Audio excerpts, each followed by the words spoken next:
Սարգսյանի գործի վերաբերյալ տեսանք, որ խափանման միջոց ընտրվեց, բայց առավել մանրամասն կասեք, ինչ մեղադրանք է կոնկրետ։ Մեղադրանքի վերաբերյալ այն օրը ներկայացրեցինք տվյալը, ոչ մի նոր բան չկա, այսինքն խոսում ենք ընդհանրապես իրավաբանության հետ կապ չունեցող մի աբսուրդային մեղադրանքի մասին, ընդհանրապես մեղադրանք իրավական, դատավարական կատեգորիան է նաև արժեզրկվում, ցավում եմ դրա համար, ինչևէ, այստեղ կարևոր փաստը, որ արձանագրենք այն է, որ ինչպես երեք ներկայացրել էինք, կալանավորման հարց ընդհանրապես այլևս չառաջացավ եւ չէր էլ կարող առաջանալ կենտրոնական ընտրական հանձնաժողովի որոշումից հետո, բայց մյուս կողմից նաև կան այնպիսի ինտենսիվ խափանման միջոցներ, իհարկե ոչ համեմատության մեջ կալանքի հետ, բայց բացակայելու արգելքը, գրավը որպես խափանման միջոց, որոնք իրենց,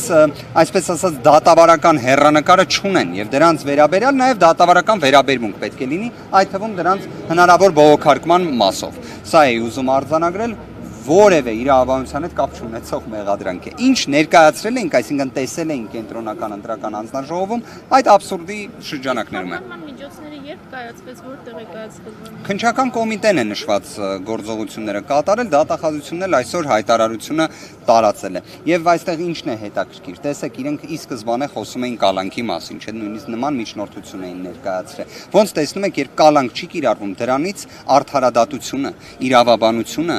փուլ չի գալիս։ Պարզապես կարելի է մի փոքր կարևորել իրավունքի գերակայությունը եւ առիթից օգտվելով ազատություն մաղթենք բոլոր քաղբանտարկյալներին։